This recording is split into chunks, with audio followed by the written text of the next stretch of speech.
What's up, guys? Let's get a one in chat if you can hear me right now. Had some technical difficulties here in the beginning, and yes, I am absolutely rusty at this. In fact, I only did a few live streams before losing the ability to post any videos, so yeah, not only am I rusty, but I'm a rookie. I'm a rusty rookie.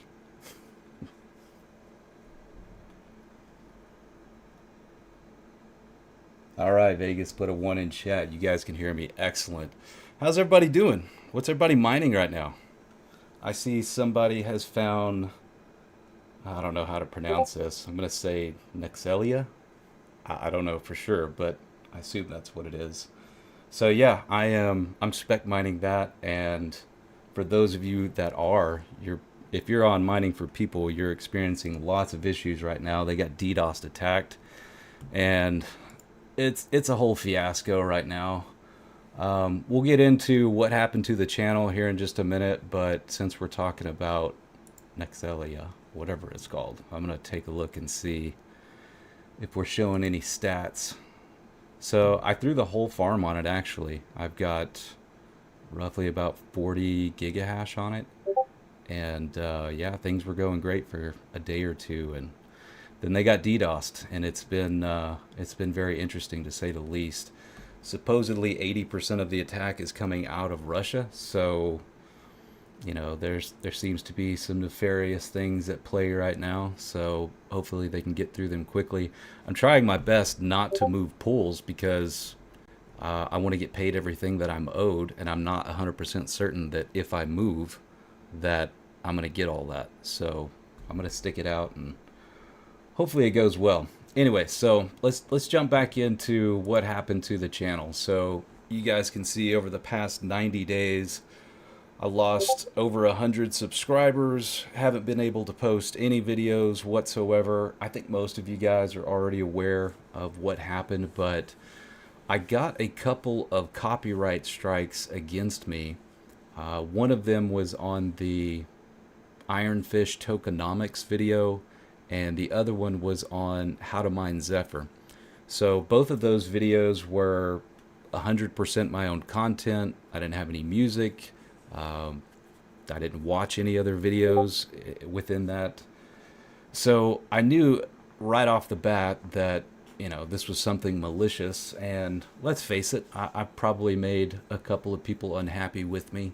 I have my suspicions. I probably mentioned them in Discord if you guys are in there, but at this point, I can't really say who's my main suspect, honestly, because somebody took those videos and put them on their own channel after filing copyright claims against me. They also stole a bunch of Rabbids videos. They stole some from Son of a Tech, I think, as well. And,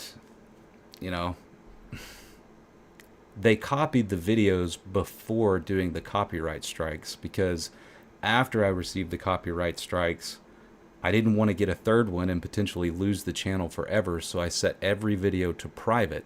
So the only way they would have had access to it is if they recorded it before A, YouTube took it down for a copyright strike, and B, before I set all of my videos to private.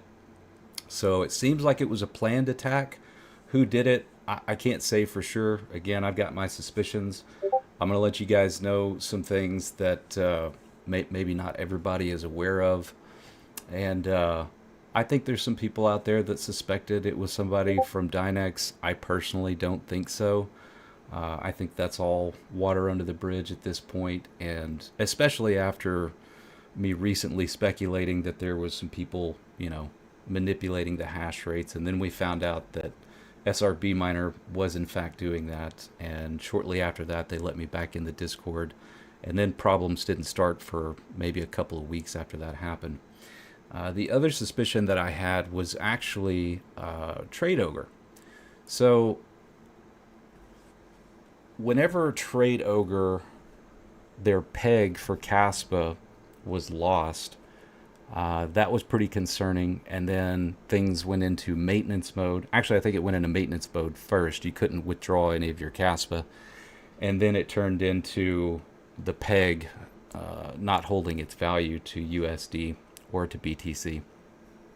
And I reached out to Trade Ogre privately, DM'd them on Twitter, and just asked them for their side of the story. I didn't want to go public with anything. I didn't want to accuse them, incorrectly. And I think we all suspected that their wallet address probably got hacked. Now, the peg is back to normal, but you still can't withdraw. I do have a pretty significant chunk of Caspa that's on the exchange. I didn't want to trade it for something else when the value was 80% lower than every other exchange. So I just waited it out. I had confidence that Trade Ogre would figure it out, and eventually the peg came back, but unfortunately you still can't withdraw. So while I was trying to communicate with them, I started doing a little bit of digging into Trade Ogre to figure out what I could. And I found some things that really bothered me. Now, I didn't go public with this information previously because, in all honesty, I'm kind of scared. After finding what I found, this type of information is, how do I put this? It's potentially damaging to their reputation if it is true, and if it's not true, I don't want to spread false information, but I think everybody should be aware of what I've found. So I'm going to go ahead and spill the beans here. So I tried to figure out as much as I could about Trade Ogre, and one of the things that I found was who owns it. According to Coinigy, which is the only website that lists any information about Trade Ogre really, it says that David Dikari-Hatu, who is an investment banker and has extensive experience in the financial sector, is who owns or started Trade Ogre.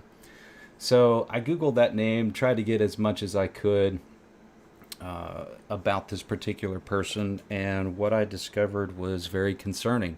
Now, I'm not saying that this information is true. I'm just simply showing you guys what I found. Now, on this website, they describe him as an investment banker. But if you Google that name, you're gonna find this particular person over and over again. So this is Professor David Dikari-Hatu, main professional website for David Dikari-Hatu, associate professor at the School of Criminology at the University of Montreal, and chair of the Darknet and Anonymity Research Center. So Professor David Dikari-Hatu has a PhD in criminology from the University of Montreal. He first started as a senior scientist at the School of... sorry, I lost my track here. Somebody's calling me. As an associate professor at the School of Criminology of the University of Montreal, the main research interest of him focus on the impacts of technology on crime. Through his innovative approach based on big and small data as well as social network analysis, Professor Dikari-Hatu studies how offenders adopt and use technologies and how that shapes the regulation of offenses, as well as how researchers can study offenders and offenses. The professor is the chair of the Darknet and Anonymity Research Center, DARK, that was funded by the John R. Evans Leaders Funds from the Canada Foundation for Innovation. His team collects and studies data from all types of offenders who use anonymity technologies such as dark web, cryptocurrency, and encryption. Professor Dikari-Hatu has received funding from both public and private grantors operating at the local, provincial, and federal and international level. He has published in leading academic journals and is invited regularly in the news media to comment on recent events. Professor Dikari-Hatu is involved in many partnerships and initiatives, including Open Criminology, the the Division of Cybercrime of the American Society of Criminology, and Human-Centric Cybersecurity Partnership.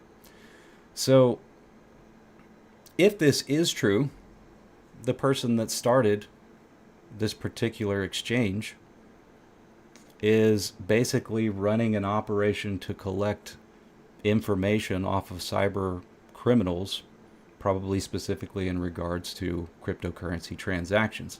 So if you're using this particular exchange, Trade Ogre, and you think you're skirting around KYC and they don't know who you are or what you're doing, maybe you should be a bit more cautious. So when I discovered this information, I reached out to them privately and I showed them what I found, and I got no responses from them. And that's when my problems with copyright strikes started.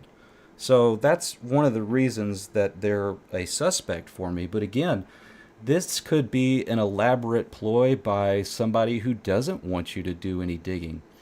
I did some extensive research trying to figure out where they are registered. Everything is basically registered under a shell company in the Cayman Islands. You can't dig up any information about Trade Ogre whatsoever. And this is really the only thing that I could find. And again, it's pretty concerning to me. I think it should be concerning to other people. I think we should ask questions. I don't think we're going to get any answers, but nonetheless, I think that we should be asking those types of questions, and I think you guys should be aware of this kind of stuff. So, again, I'm not saying they're the ones who tried to get my channel canceled. I'm just saying that I started having issues whenever I started digging into this stuff, right? So, again, I'm not saying that this person is in fact the one that is in charge of Trade Ogre, but I don't know. It all seems very suspicious and weird to me, so just thought you guys should be aware. All right, so let's move on. Let's talk about what we're going to do on the channel going forward. So now that I have my own company, there's been some restructuring in the past. I was running my own security company within an audio video company. Recently there's been some changes, and I basically purchased that side of the business from them. I'm out on my own. I'm doing my own thing. Now, that's taken up a lot of my time. It's actually kind of ironic that I had these issues with the channel because it did allow me the opportunity to really focus on that, and that's been much needed. But now that, you know, I don't technically have an 8 to 5, I'm doing whatever I want to on my own schedule. I'd like to get a little bit more organized with the channel and maybe start doing live streams on a particular day and then releasing helpful content to you guys in a much more, you know, video-centric style. Maybe a couple of times a week. But I want to hear from you guys, you know, what kind of or what time frames live streams work best for you. As far as launching just regular videos, we're probably going to go with, you know, launching them at 6 a.m. Central Standard Time. Seems like probably get the most views if you launch videos early in the morning. You know what I find ironic actually is most people watch videos when they should be working. The weekends are actually a pretty slow time, which is pretty ironic. You guys, I don't know, maybe most of you had jobs where you're sitting in front of a computer all day. That wouldn't surprise me, but get to work, you slackers. Kyle Rosa, what's up, my friend? Sterling Spectre, good to see you here, brother. Vegas, thank you for being here. I know that you were probably just getting out of work. All set, I see you out there. Hash Force, good to see you.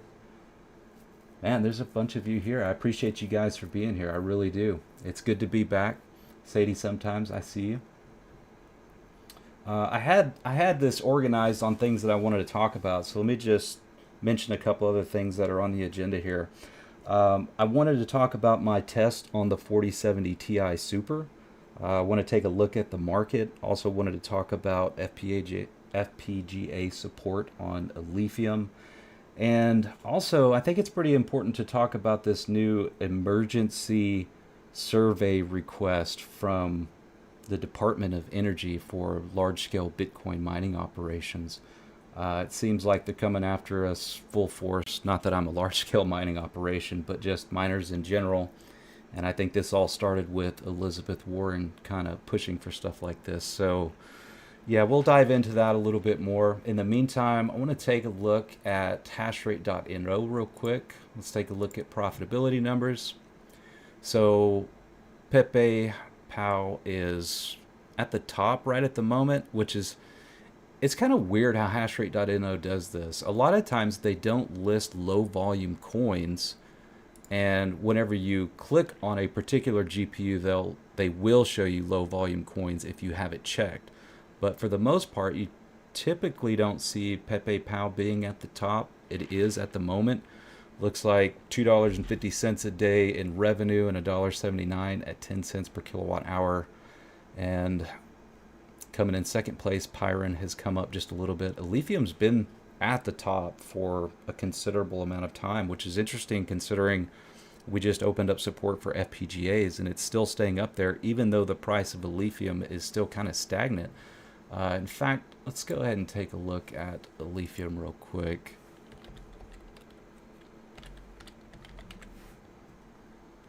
So number 300 on the charts right now. If we take a look at the month, it's pretty much just been sideways. You know, we topped out at a little over $2.50. If we take a look at the 1 year chart, of course it looks great. But yeah, I mean, considering we've lost, what would that be, about 25 to 30% loss here, and it's still at the top on profitability. That's encouraging, especially considering, you know, we got bit streams out there now. Now, where lithium goes from here, I don't know. My assumption would be that it's going to continue to do well, but I don't know. It kind of depends on the rest of the market, right? Pellish Miner says, I have a video coming out later tonight about Nexelia later. So yeah, we'll definitely come and check that out. If you guys aren't familiar with Pellish Miner, give him a like and subscribe. Dan says a lithium is a dead horse. Kyle Rosa says get him before the ASICs. For GPU miners, soon it's gone. You know, I would have suspected that at this point, you know, typically what happens is the bit stream is not public information, right? So if you run a large FPGA farm, you're probably going to get wind of that much sooner than everybody else. You're going to jump on it, and then we're going to see hash rate just climb like crazy, right? And perhaps that's what we saw starting back in November. You know, hash rate climbed up considerably. That's let's see here, from 76 terahash up to 115. That's almost 100% increase there. Probably about an 80% increase. Then we dropped off, and let's see, roughly about January it took off again, which I think just really coincides with the price chart. So, you know, as far as this being all FPGAs, I don't think that's the case. And I think part of the reason for that is actually because it's really not that efficient on an FPGA, not compared to, let's say, for instance, Radient, or maybe even Ironfish, even though they use the same algo. It seems like, let's take a look at this. So Ironfish is still more profitable than a lithium, coming in at $5.27 a day in revenue versus a lithium at $4.94. Now, obviously, the big difference here is there's a lot more hash rate on a lithium, right? But the price of Ironfish hasn't moved like a lithium has. So I don't know. It's kind of a toss-up. I think the efficiency is probably part of the issue, which makes you wonder how incentivized are ASIC manufacturers to make an ASIC for lithium if efficiency isn't that great. I think we have to see a lot more price appreciation, but you know, if they do plan on making an ASIC for lithium, then I can almost guarantee you price appreciation will come. But it's probably going to have to come from somebody like Bitmain. We all know that they have a tendency to pump the price of the coin whenever something like that is in the works. But we've already had a considerable price increase. And I think a lot of that was the speculation of an ASIC already existing. But, you know, I don't have any confirmation of that. All I'm hearing is rumors. If you guys got some confirmation, please send it to me privately in Discord. Send it to me on Twitter and a DM. Whatever you've got, I'd love to see it. So as far as FPGAs being on a lithium and, you know, again, going back to the hash rate increase here, it just seems to coincide with the price appreciation.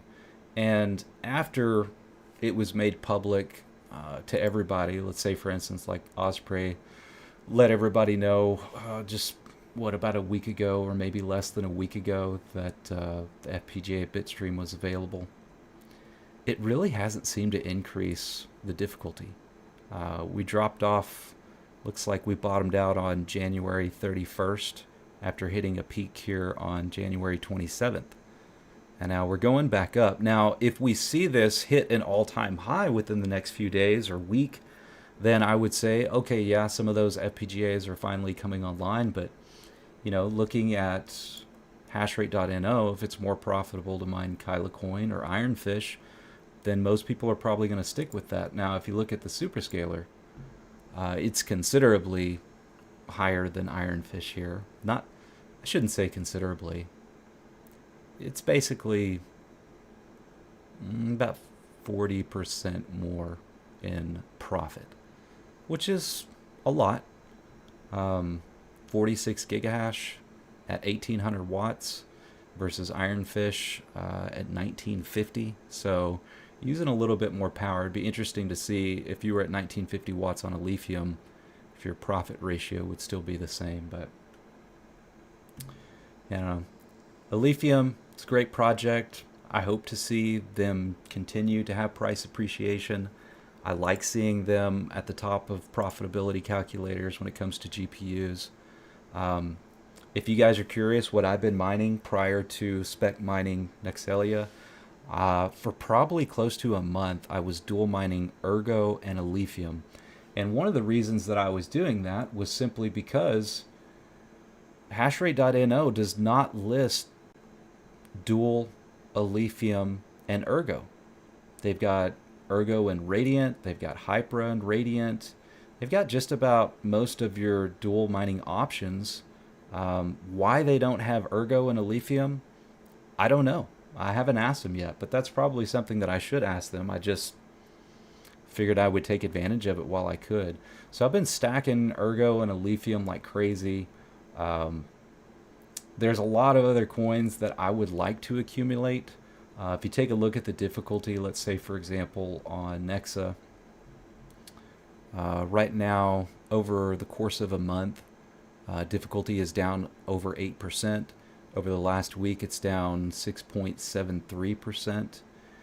The price of the coin, however, is also down 27%. So, no surprise there, right? And you guys know that Nexa, in my opinion, has a lot going on. There's a lot of development there, but the price does not reflect it. So, I'd like to accumulate a little bit more Nexa, but I'm going to stick with Nexelia for a little while, at least until we hit exchanges and I know what the price is going to be, and then I can determine whether or not I want to stick around. I'm going to go ahead and catch up in chat here, so bear with me just a second.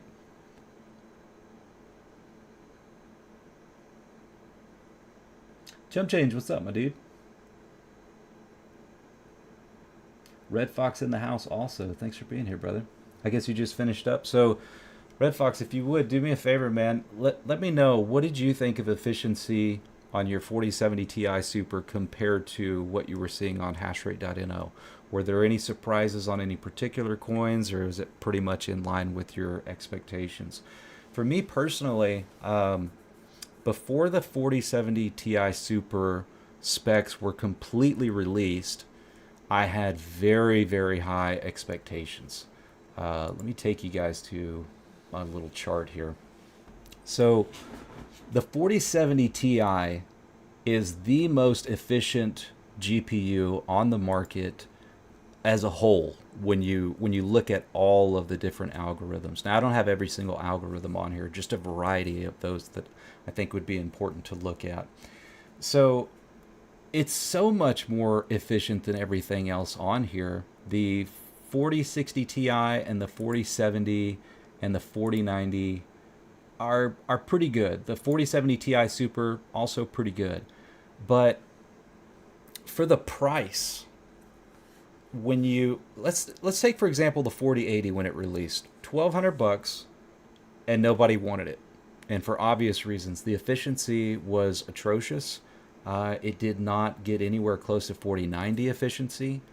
The 4070 Ti comes in at a much lower price, and the efficiency was outstanding.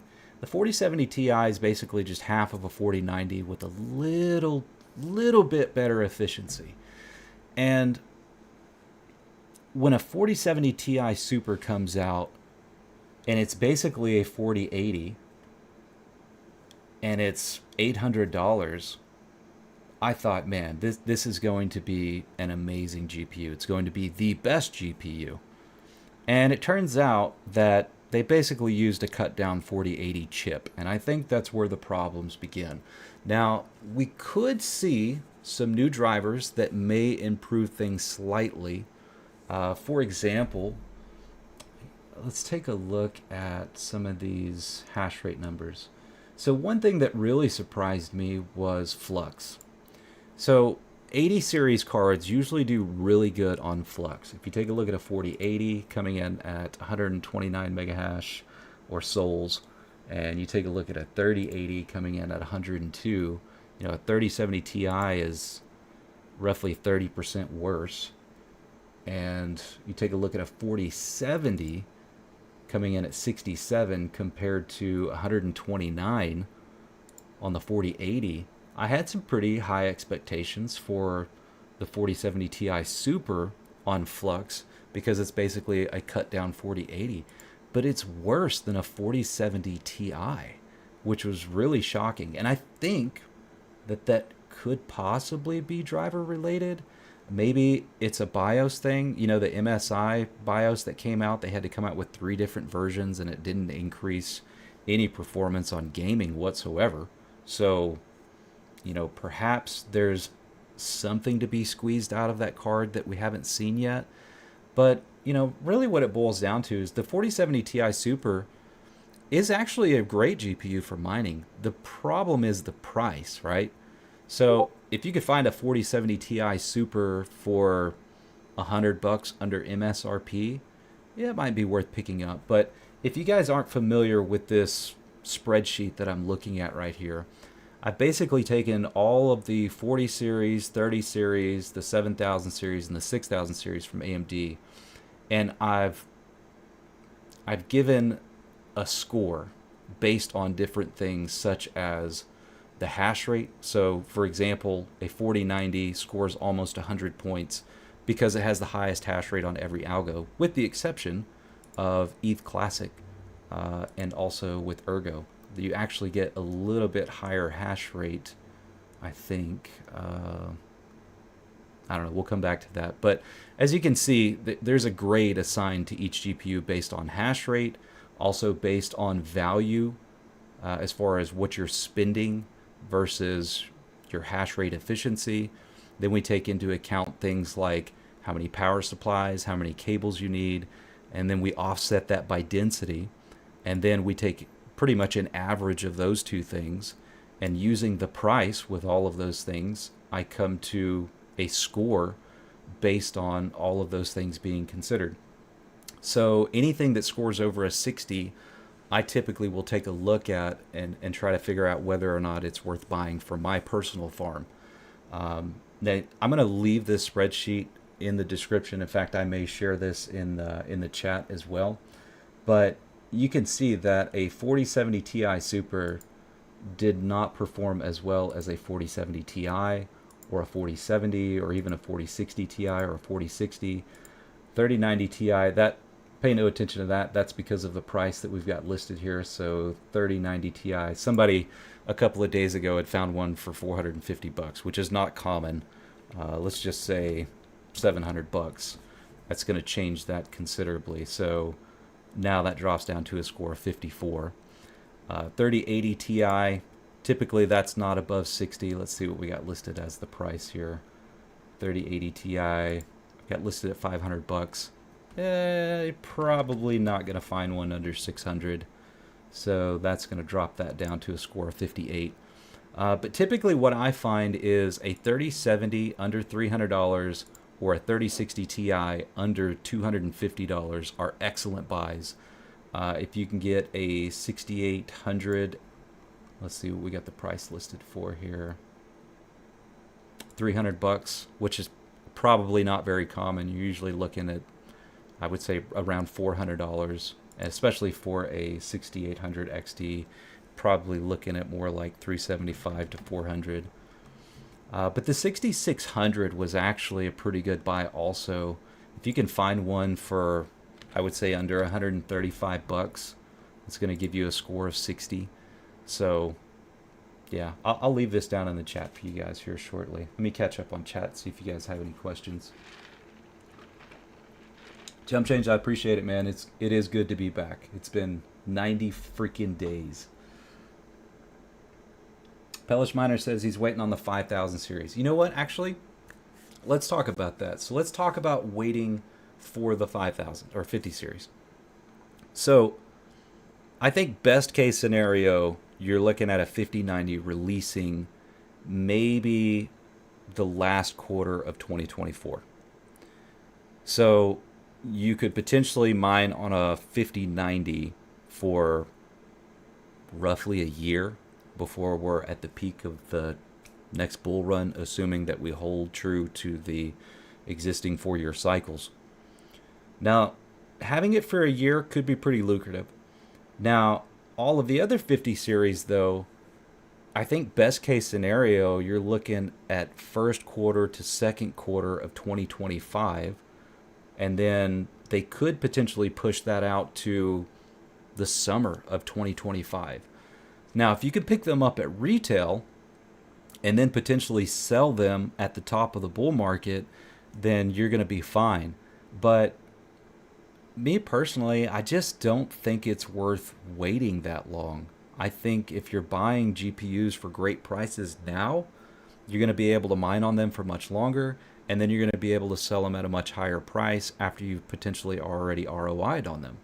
So waiting for 50 series, I'm definitely going to be buying 50 series for testing for you guys for the channel, but if I didn't have a YouTube channel, I don't know if I could recommend that. Now, buying 50 series after the bull run's over, yeah, absolutely. I think they're going to be amazing. But, you know, as far as holding off for 50 series, I don't know. We'll see. We'll see how that strategy turns out. All right, we've got a question here. The new algo with dual Ergo CFX ETH hash performance included in this spreadsheet. I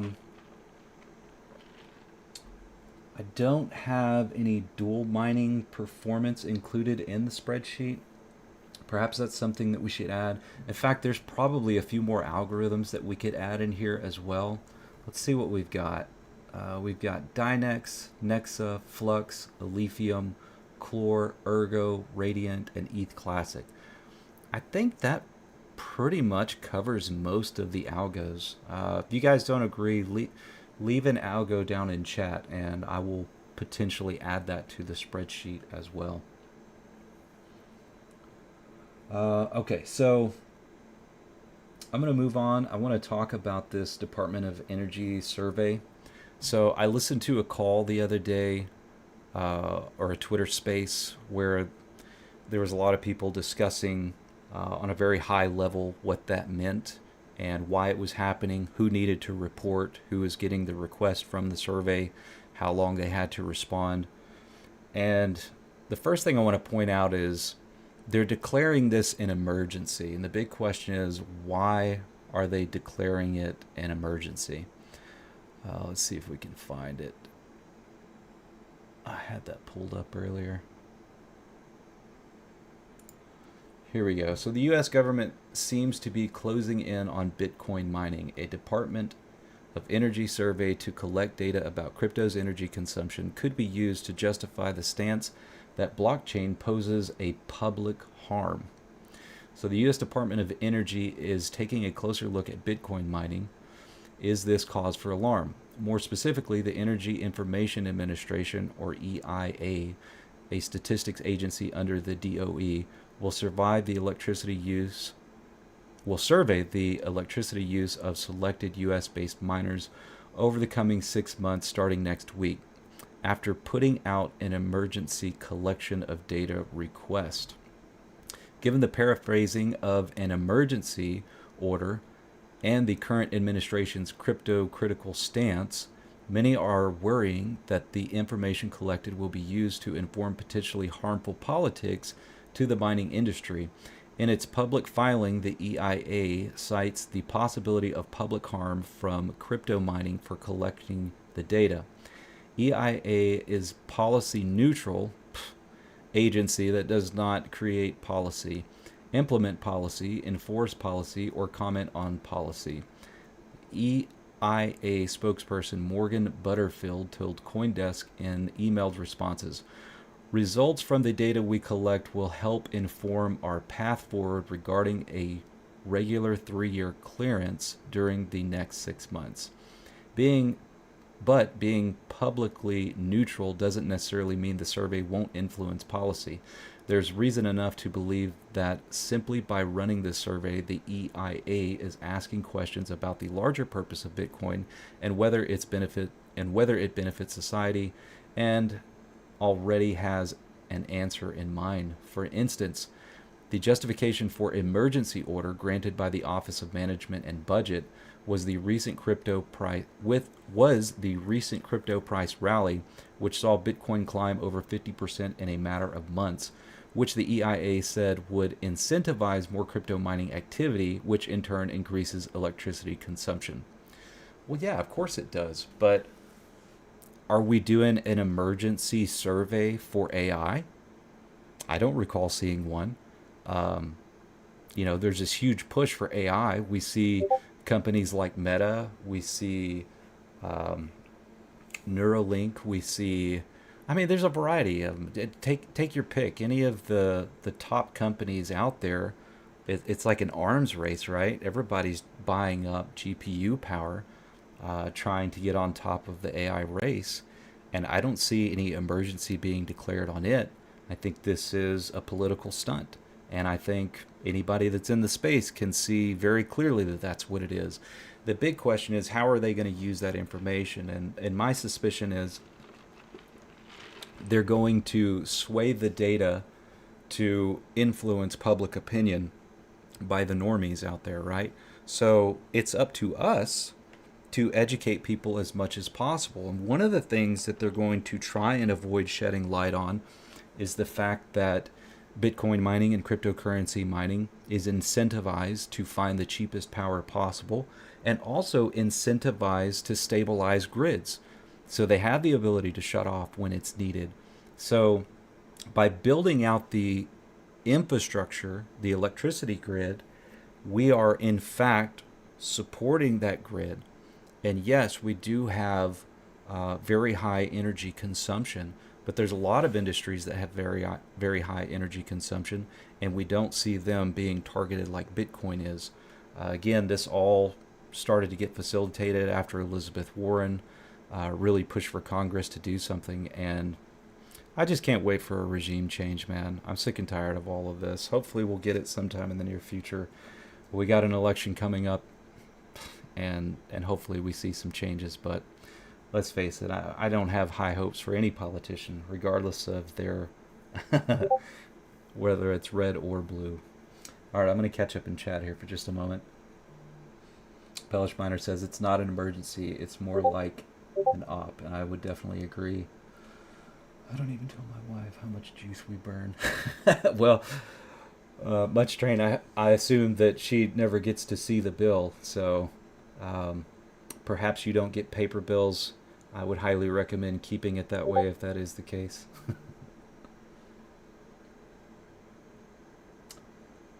Facts are facts. They want BTC to go away to maintain the status quo with the dollar, just my opinion. Well, absolutely. In case you guys weren't aware, so there's been some implementation to protect banks from bank runs after what happened in, I guess it was January, March, sometime early last year, 2023. So we had a few banks collapse, Signature Bank, and when that happened, they put measures in place to make sure that all of these banks that have bad debt on their books are able to sell it to the Fed and get, dollar for dollar what they would hope to get out of it, even though it's not worth that. And by doing that, they've really propped up the small to medium sized banks. And they're going to renege on those capabilities starting, I believe, March 1st. I think a lot of people are expecting there to be trouble in the banking industry at that point. And you combine that with this, emergency act on the survey request for Bitcoin energy consumption, the price appreciation for Bitcoin. Banks just simply don't want people to know how good Bitcoin is. And so we're going to face a lot of headwinds going forward. So be prepared for that.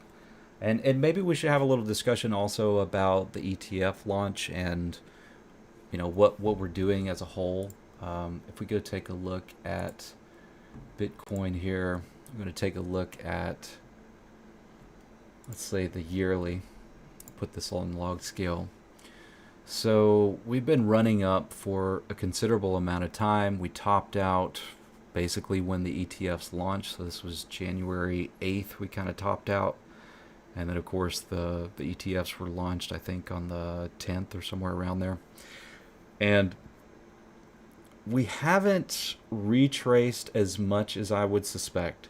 I think that the grayscale sell-off created a lot of selling pressure, and we've kind of gotten through most of that. And it seems like the other ETFs are absorbing what they're offloading, and we could potentially be going up from here.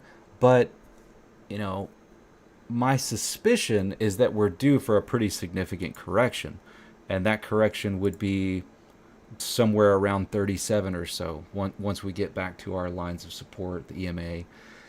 But it's kind of looking like we may not. Maybe we have some catastrophic news and we do retrace, but so far it's been holding up pretty decent. I think if we lose the 40K support level, then we'll most likely see 37. But as far as coming back down to these levels at 30K, 16K, I don't see that happening again, which is surprising. And in fact, the numbers coming out of the economy are looking pretty good. One thing that I haven't been a fan of is the way they try and manipulate the jobs data. I'm sure you guys have heard, but a significant portion of the job increases have been coming from government jobs, which really does nothing to stimulate the economy. In fact, it does quite the opposite. But even when you take those numbers out of the recent numbers, there was over 200,000 jobs this last time that they looked. So things are looking a little bit better, and I think that that's going to cause the Feds not to cut rates in the near-time future. I think most people were expecting March. Now people are talking about the summer, and maybe if we start to see some bank collapses, they'll change their mind, but I think they're going to wait for that data to hit before we see any of those significant drops. I'm going to catch up on chat again. ETF effect not going to show until at least June or July. Yeah, I tend to agree with that. I watch a lot of different trading channels. I'm not much of a trader myself, but I just kind of like to pay attention to some of the guys that just aren't out here shilling stuff. People that just use data. And that's how I view things. I don't want to give you guys hopium. I don't want to talk out of turn. I don't want to speculate on coins that I really don't know about.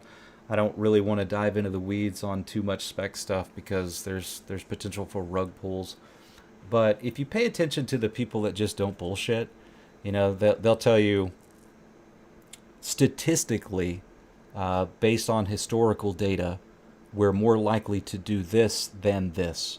They're never going to say this is what's going to happen. And that's the type of content that I want to consume. I want somebody to illustrate the data, make it make sense for me. And one of the guys that I watch, Eric Crown, if you guys don't watch Eric Crown, he does a pretty good job with technical analysis.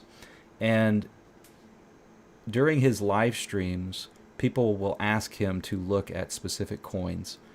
And it really kind of took him by surprise that a lot of these lower cap coins are basically in accumulation. They've already gone up a considerable amount, but they're not retracing, even though BTC might retrace a little bit here and there. He was expecting to come down to the 37K, maybe even lower if 37K couldn't hold. But after looking at all these different charts of all these different lower cap coins, he's like, man, I might be changing my opinion on where we go from here. And I think he might be onto something. It's definitely something to pay attention to. Vegas says 31K will be absolutely bottom, I think. Yeah, I could see 31K being a bottom as well. And the big question is, what would be the catalyst to get us there? Would it be bank foreclosures? Would it be something major happening in China? You know, we just saw Evergrande going under, and really didn't seem to affect the market. The market just seems like it wants to go up, which is kind of unusual considering where we're at in the election cycle. I think we've still got a considerable ways to go before we should have been seeing things really take off. But you know, then again, early voting is going to be November, so we're really not that far off. All right, I'm going to open it up for questions. If you guys got questions, please at me in chat. If there's anything else that you guys want to cover, while I'm waiting for those questions to come in, I'm going to talk about Nexelia a little bit. So it's another fork of Caspa. They seem to be focused a little bit more on AI. I've seen some people request that they change their name to the spelling of Nexellia instead of IA. Why they went with IA, I don't know. I mean, there's a lot of projects that are trying to take advantage of using the AI hope, right? But I don't know. I don't know if this project's going to do anything. I'm just spec mining it now. I tell you what, seeing my farm only using 3,000 watts in Hive OS has been very nice. When I was dual mining Alephium and Ergo, I was probably pushing about 4,000 watts in Hive. Now, I've got a bunch of Windows machines also, but you know, as far as what you guys can see right off the bat, my electric bill has been struggling a little bit because let's face it, we're in winter, so I'm not producing as much solar as I was in the past. So my electric bills have creeped up a little bit. So it's nice that this particular coin is basically using Carlson's version of Caspa with a little Blake 3 in there. I wish that I was still mining something that was a core algo because it's nice not using that much power. Don't get me wrong, I have so much respect for Kapow. They really keep GPU miners at the forefront, and they're doing everything they can to make sure us GPU miners are getting paid, but it's nice not to use so much power every once in a while.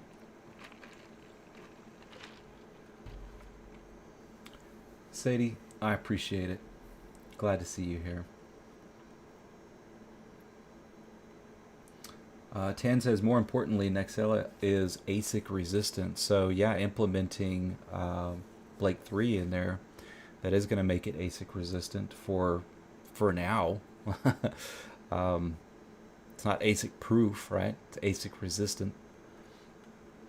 Pelish Miner says, Nexelia is on my mind later. They're French. That's my excuse. You know, there's been a lot of issues with the web wallet. Let's go check and see if the web wallet's working. Nope. It is not working. It seems to be in and out, which is concerning. Initially in their Discord, they let everybody know that they were taking it down because of node support. I think that's one of the issues that Carlson ran into initially upon launch, was they didn't have enough people running nodes. And so Nexelia probably wanted to avoid that. But the conspiracy theorist in me also thinks that perhaps that was done to keep difficulty very low initially for those that are in the know and have been mining it. There was also a pre-mine for those of you that are not aware. I think there was like a 3-day period where they did pre-mine. They talk about it on the Bitcoin Talk forum. It doesn't seem like they're trying to hide it necessarily, but just something to be aware of.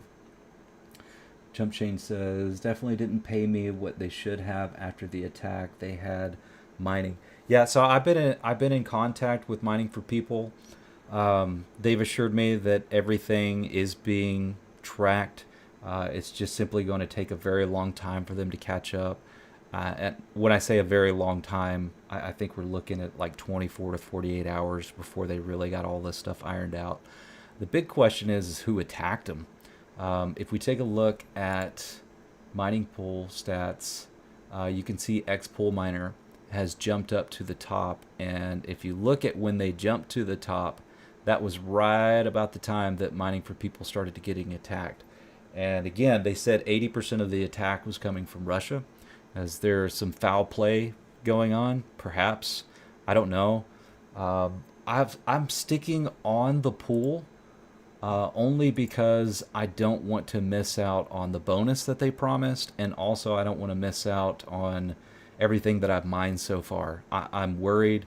I was probably getting close to 2,000, and when I look at it now, I'm probably only getting, I think it was showing like 300.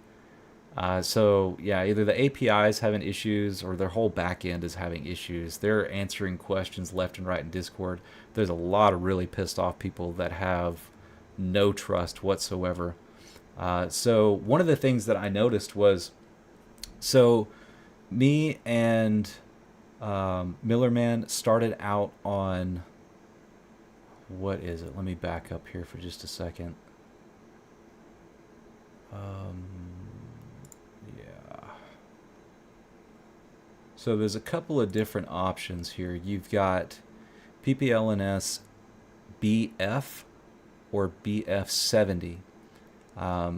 So if you're not familiar with this, essentially you're getting, you take your choice of getting a portion of the blocks that you hit, whether that's 5% or 70%. And if you look at what the pull stratums showed up as, now it's showing 3349, whereas before we started on 3350. So when I was tracking all my stats on 3350, everything was working great until they got attacked. But after the attack and things came back up, I could not see any of my stats here. So now I can see them.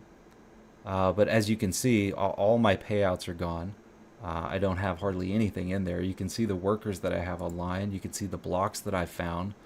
But I had to switch from 3350 to 3349. So I'm hoping that they've tracked everything that I had on 3350. But what's weird is after the attack, I could only track it on 3350. But Millerman, still being on 3350, was showing up on PPLNS BF, not on BF70, whereas I was switched to 70. I don't know what the hell happened there. If you guys experience something like that, let me know in chat. Let's see here. Hellish Miner says, Caspa did it as well, if I recall. Yeah, there's going to be all kinds of problems whenever things launch, right? And this is part of the issue with new coins. There are coins that stay in testnet for a year or even longer sometimes, and then there's those that they just throw it out there, see how it goes. It's just a cash grab, and I kind of feel like that's how things have been going. Hopefully they can get it together pretty quickly. Let's see here. Tan says, and get out because I got a lot more on solo. Yeah, I should probably be soloing as well. They had a bunch of issues with the node that I was reading in their Discord, and honestly, I just didn't have the time to mess with it. So it released, and then I did the research. I just rebuilt my daily driver, this PC that's sitting next to me with my 4090 in it, and I don't have any of my virtual machines. The only other desktop that I have here at the house is actually my gaming PC. So I just didn't have the time to dig with setting up another VM. And Millerman reached out to me and said that he had created a couple of wallets for other people who would do the same for me. So I just went that route. hoping that the web wallet would be up soon. The web wallet seems to be going in and out, so I'm not transferring any of my stuff to the web wallet. I'm gonna wait. I'm gonna build my own node. I'm gonna transfer everything to there because I can almost guarantee you, when this does hit exchanges, the web wallet's gonna crash. You guys remember what happened to Dynex, right? And if you don't remember that, it was a complete fiasco. It seems like every time it hit a new exchange, you got problems with the web wallet. So I'm not going through that again. Pellish Miner says it's better to set up your own node, in my honest opinion. Absolutely. I highly recommend that everybody set up your own node. Not only do we need it for decentralization, but it's just something that you guys need to educate yourselves on. Command line wallets, nodes, this is what pushes the technology forward. It educates you. The further you go into this, the more you understand things and how all of this stuff works, and it's needed. Otherwise, you're going to get rug pulled on everything, so don't be that guy. Chump Change says, yeah, I don't trust that pool no more. I don't know. I've never used mining for people for anything else. It was just the only one that I saw initially that had a US stratum, so I jumped on there. I've been in communication with them. I hope they make good on their promises. I will definitely keep you guys updated on how that goes.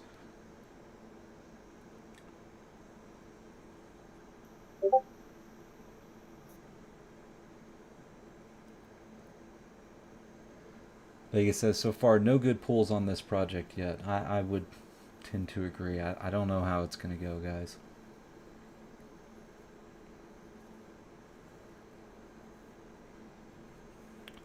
All right, you guys got any more questions? Anything you want to know about what I'm mining, what I'm going to be mining after I jump off of this coin? Let's take a look at the farm real quick. I'll show you guys. So when I'm spec mining, I'm not really all that worried about efficiency, especially in the first few days. When something launches, I'm trying to get as much of that coin as I possibly can while the difficulty is low. So we got some 3070 Ti's here. We're getting a little over 1 gigahash at about 90 watts or so. I have a gigabyte 3070 that seems to be really struggling. I wanted to show you guys the difference between that, but these are all Founders Editions.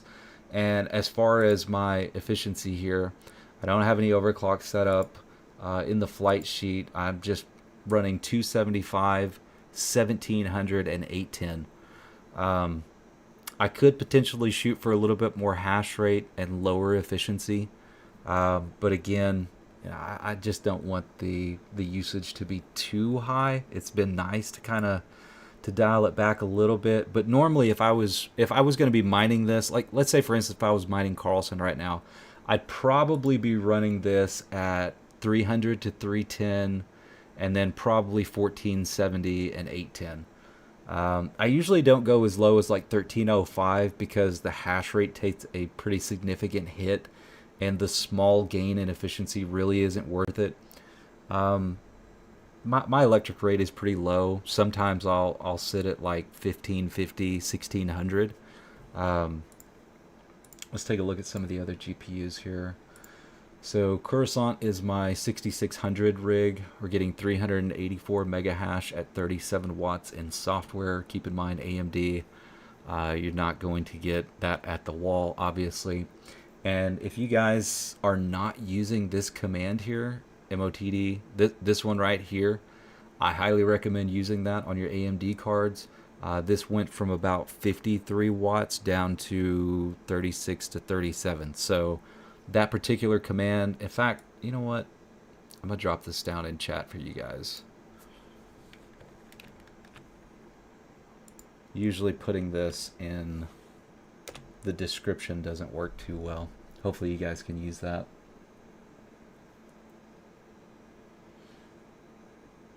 Vegas wants to know my thoughts on the X16Q. I'm glad you brought that up, actually. I had that pulled up to talk about. Let me refresh here. And we'll refresh Zill.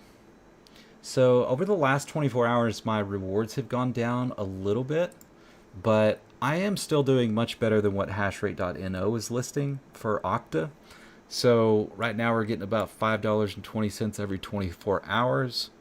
and on Zill $1.16. Normally this is about $1.70 actually. Let's take a look at the worker.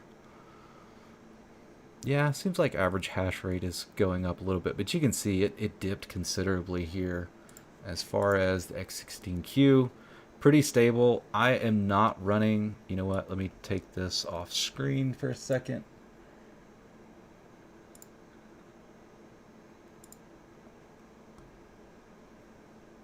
Alright, so I'm running balanced. I am not running performance or performance ultra. I'm not on the latest firmware, but I've seen some people be advised not to use performance ultra. They just don't recommend it. We see what's going on with the ice rivers and overclocking them. What I was seeing was less hash rate on an average compared to the balanced.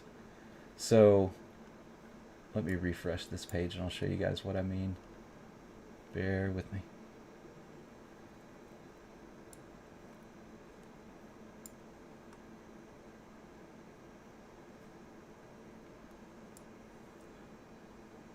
All right, so these peaks and valleys in the hash rate here, I mean, it might look significant, but it's really not bad. Lowest we dropped down to was 1454, and then sometimes we get up to about 2400.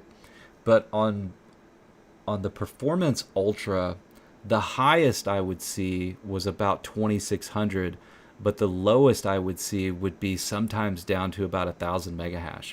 And it fluctuated drastically. It just really wasn't worth the trade-off. And instead of being at like 1950 on average over the course of 24 hours or so, you can see we're at 1934. I was, over the course of 24 hours, probably down around 1890 to 1900, which was considerably worse and not worth the trade-off in my opinion. But yeah, that's just me. Oh, I closed chat. Whoops. Let me get you guys back over here. So what are you guys mining right now? I'm curious. What's up, guys? Let's get a one in.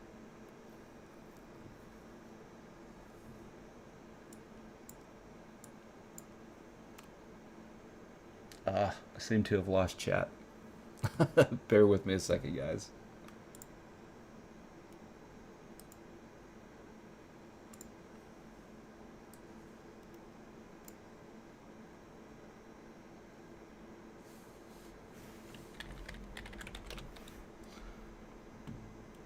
The rusty rookie, hard at work here, losing chat.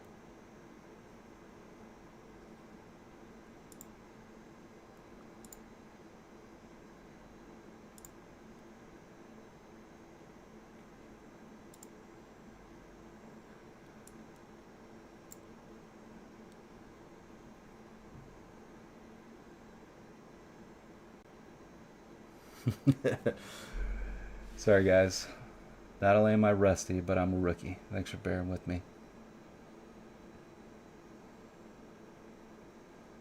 Rocky says, AIPG at least had a paper wallet to use.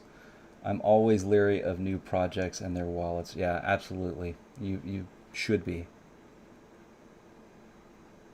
Pellish Miner says, you see my overclocks last night for Alf, but add in Zeph and a couple more.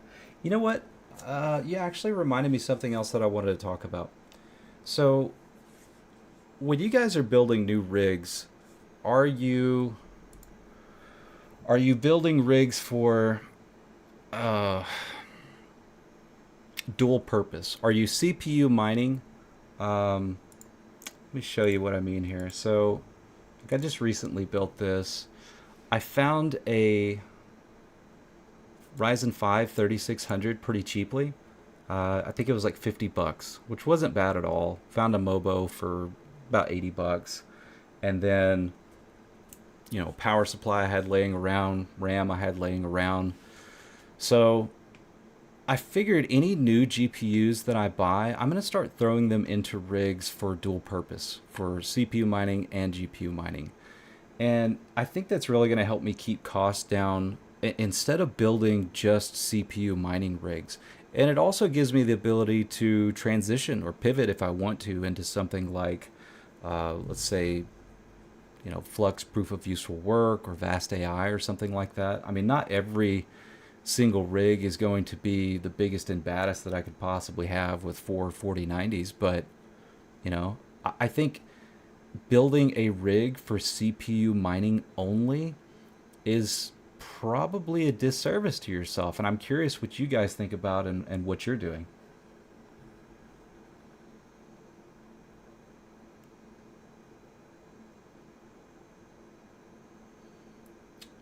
Suitly Mining says DNX, Nexa, Flux, and Alephium, all good choices. Sadie sometimes says RXD, Alephium, Hydra, Zephyr, Vish. Yeah, Vish has been kind of a savior for my 5800 X3D. That's a terrible random X miner, right? Just terrible. Oh my gosh, this CPU is running super hot. I have a stock cooler on this thing right now. That's pretty awful. Only getting 10 kilohash on Zeph right now on that one. Let's go ahead and reboot this rig.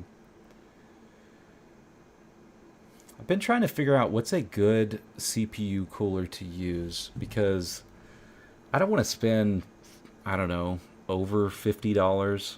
I know there's some decent ones out there in that price range, but trying to keep cost as low as possible. I'd like to spend 20 or 30 bucks on one and still get the same temperatures on it as opposed to spending $50 to $80 on one.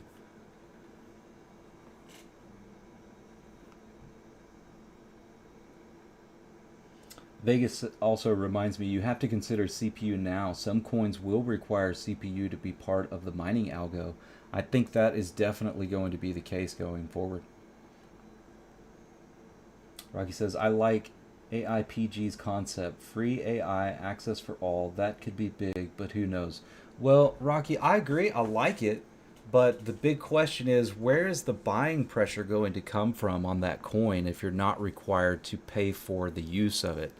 And then also you have to consider if it is a free service, what's to prevent large corporations from monopolizing it from the little guys? I mean, they're just going to come in there and utilize the crap out of it, and then we don't have the ability to. I think that would be gamed significantly. I mean, I do like to see it, but, as far as price appreciation, I don't know what's going to happen there. It's something to consider. Mind Virtual says, the AMD command you just posted, you no longer have to do that. In the mem section, you just add the number 1.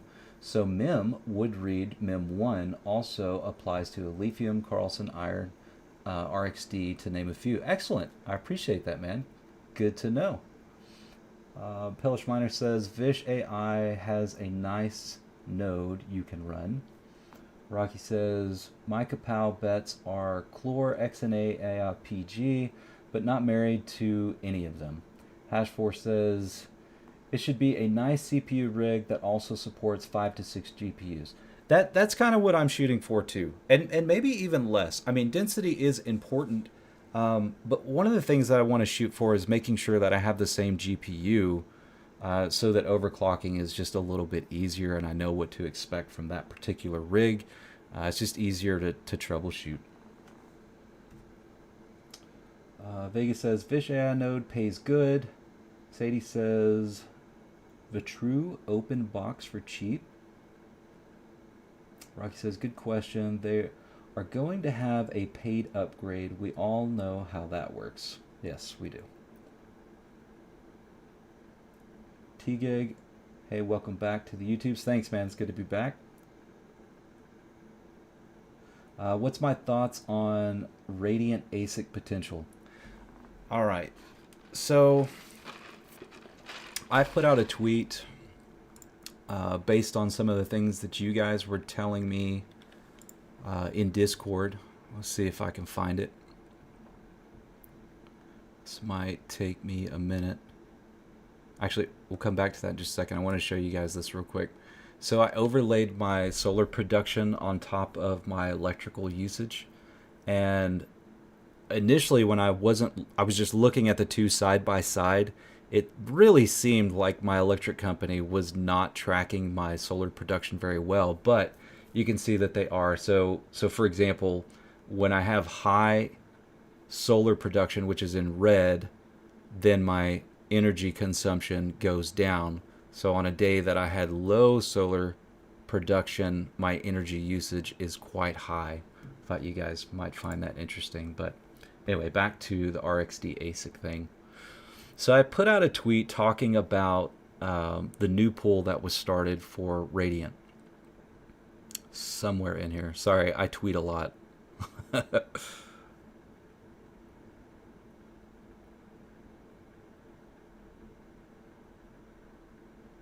I think most of you have probably already seen the tweet anyway. But anyway, so Ice River, they use Humpool, and Humpool was started whenever Ice River came out with their Caspa ASICs. And seeing Humpool create a pool for RXD was a bit concerning because immediately they had approximately 10% of the hash rate come online immediately. So the assumption could be that there is an existing ASIC that's out there, but Red Panda did a little bit more of a deep dive, looked at all of the different wallet addresses that were on there, all of the different workers, and yeah, I think he did a great job with that deep dive. And my conclusion is pretty much the same as his, is that it's very unlikely that there is an RXD ASIC. And if there is, they're doing a really good job of concealing it within that pool. The thing about an RXD ASIC is the price really going to be able to keep up with all of the dumping? And once you start to get ASICs on there, Radiant doesn't really have a claim to fame like something like Caspa, right? It's not the fastest blockchain out there. It's a tool for us miners to create whatever we want to create with it. They're not trying to pretend to be anything that they're not. And I appreciate that a lot, but as far as price appreciation is concerned, it's just kind of there. You know, I feel like it pumps whenever the rest of the market pumps, but there's nothing that's really happened for Radiant that causes it to pump more so than any other coin. And unless there's somebody in charge of the project and really pushing some type of adoption, you know, I don't see the price appreciation moving beyond what the rest of the market does or what the rest of the proof of work coins do. Geez, I cannot find this freaking tweet anywhere. I'd probably be better off searching for it by typing it, but yeah, I don't know. Anyways, moving on. All right, I'm going to catch up in chat.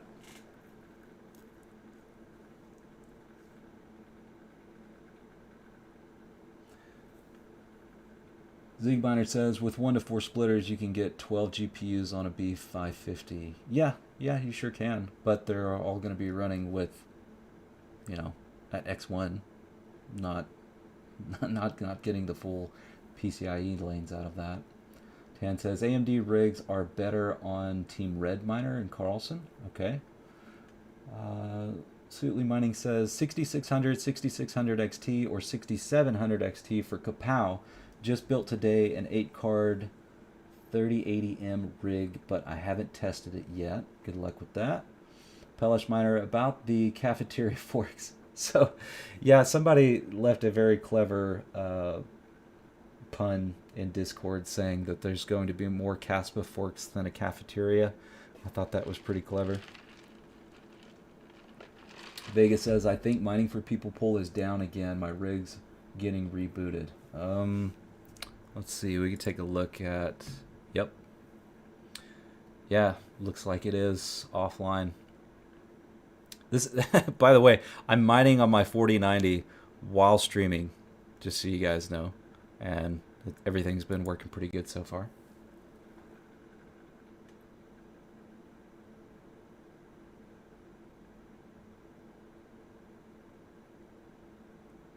$58 concurrent viewers right now. Reminder to everybody, if you haven't hit the like, please hit that like button. If you're not a subscriber, please consider doing so. It's greatly appreciated.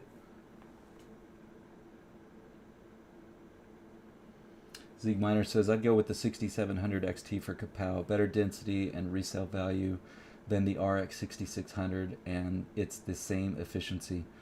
Yeah, I think resale value is absolutely going to be better on a 6700 XT. Definitely better than a 6600 and a little bit better than a 6600 XT. The 6700 XT is just an all-around good GPU. It's great for gaming.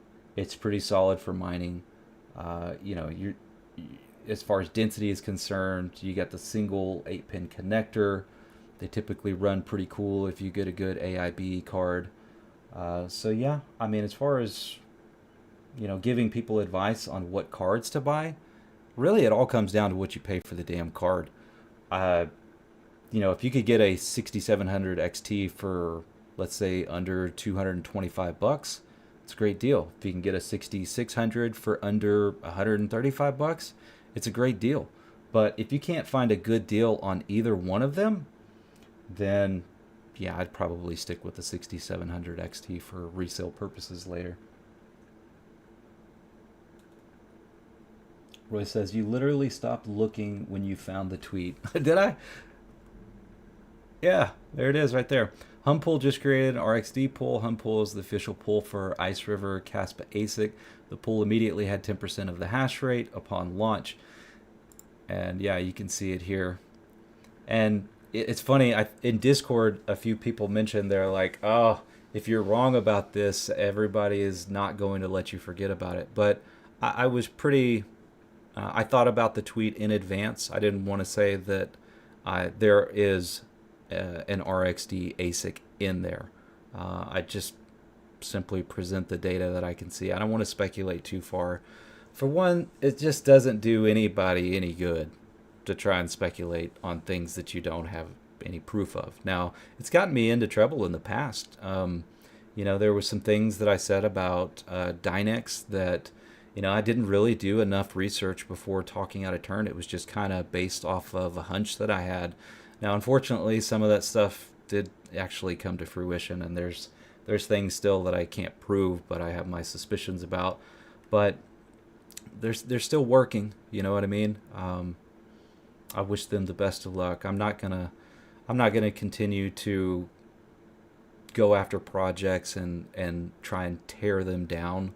I just want you guys to be aware of things that require more research, so to speak.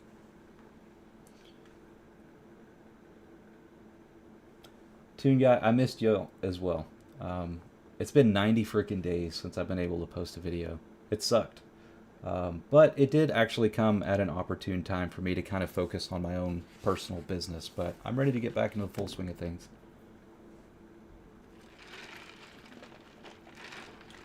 Why hasn't anybody developed an Octominer style PSU that combines multiple server power supplies to put in a server case? Are you certain something like that doesn't exist? Zigminer says, I have 36 by 6700 XTs. They're great. That's a lot of 6700s. Alltrack, what's up, man? Good to see you, buddy. Keep them suspicions going, help stir the pot, and gets other people thinking and also doing some research. Yeah, absolutely. I can lead you guys to my suspicions. I can't make you drink. That's up to you. But without people really diving into this stuff, there's so many shenanigans that are going on. You know what? There's one other thing I want to talk about considering that. So when it comes to project launches, there's projects out there that want as much attention as possible. And let's take, for example, the launch of Ironfish. That was massive. There was more miners that joined that on launch day than probably we've ever seen on any other project. maybe with the exception of some of the recent Caspa forks. But then we have other projects that launch silently. And I can understand from a developer's perspective how lucrative it is to kind of keep things hush hush initially if you're going to be mining your own coin. Um, but it's concerning, right? You know, it. I wish there was a little bit more organization, or how do I say this? Nodes are extremely important to run. Um, there are projects that launch only with the ability to get a wallet address from installing the node, running a node. And we need that. We absolutely need that. But for other people who really are completely new at this and don't understand that's a pretty big barrier to entry for them. And they have to wait until there's a web wallet or it's on an exchange. And by that point, they've really missed out. So it's important to educate yourself on these things. Son of a Tech does a great job of showing you guys how to run nodes, how to operate command line wallets. Um, Rapid Mining does this as well. The Mining King, they all do a really good job. But I think going forward, I want to put a little bit more focus on that myself. It's something that I've struggled with in the past. I don't come from a background that gives me a lot of knowledge on these things. Um, when I was very young in high school, I focused a lot on art. I thought I would be an artist. Life took me in other directions. I did a lot of different things. I was in the cell phone industry for about a decade. Then I got into home security, residential security, then audio, video. Actually, for about 8 years in high school, I worked for a car audio place. And so I've got a variety of experiences, mostly with low voltage type stuff. Um, but when I'll give you an example. When I was in high school, the Dallas Art Institute approached me when I was a junior and offered me a full scholarship.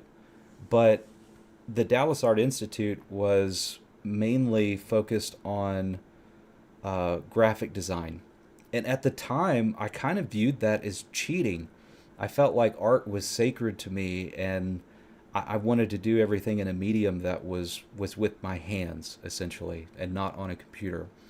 And so I passed up the opportunity. And ironically, about 2 years later, uh, I went back to school for the exact same thing at a community college and didn't get to take advantage of the scholarship. And I kicked myself in the ass ever since then. And as I've gotten older, I've really dived in and I've learned so much more. But I don't have the experience that a lot of you guys have. I just have the enthusiasm for it. So hopefully the enthusiasm makes up for my lack of knowledge. But as I grow and learn, I'll do my best to teach you guys this stuff as well.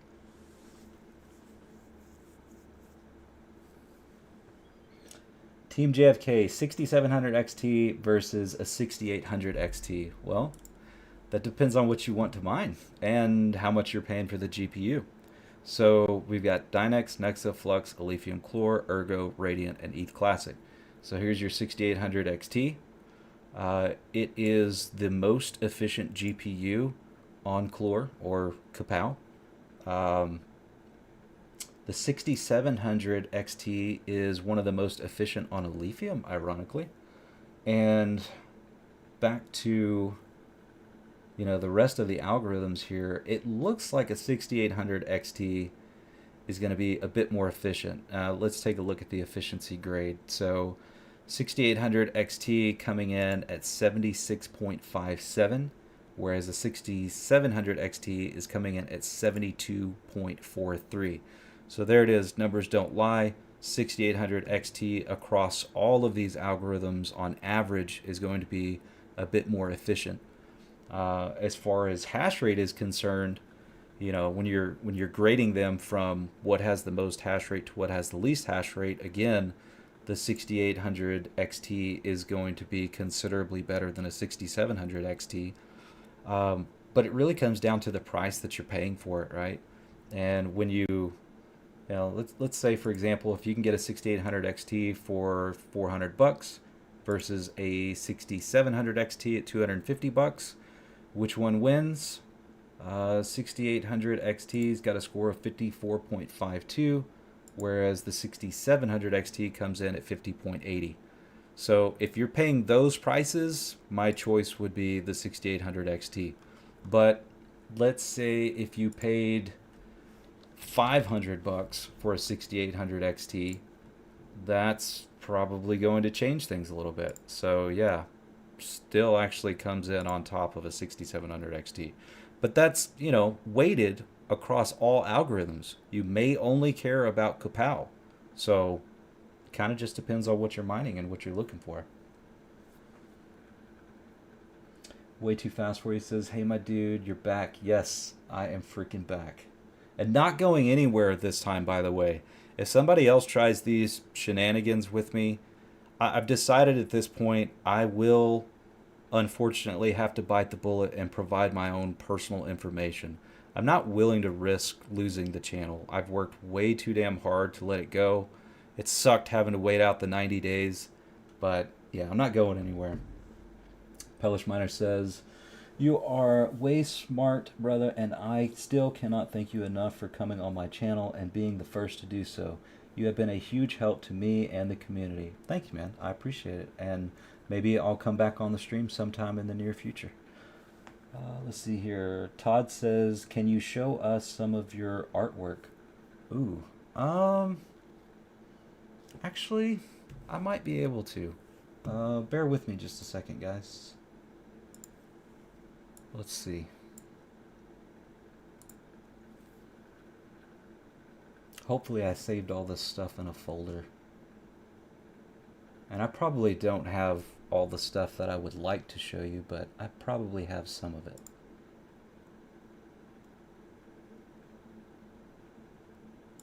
Sorry, I gotta go through some Google photo albums, so hang out just a second.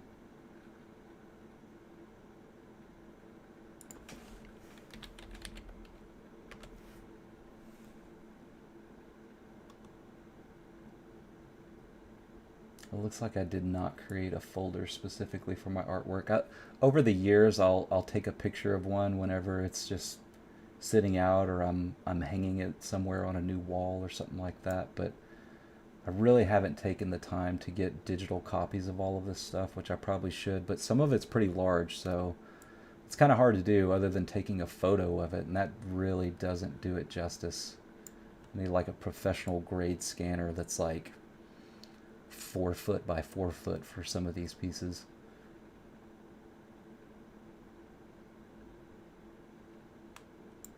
Oh man, so many photos. I could be going through this for a very long time, but hopefully we can find some of them.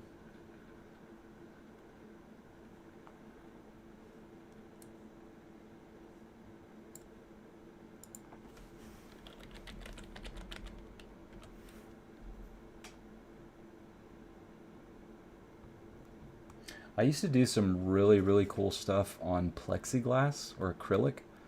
So back in my car audio days, had a lot of people that they wanted the custom fiberglass enclosure look, but they didn't want to pay for the labor.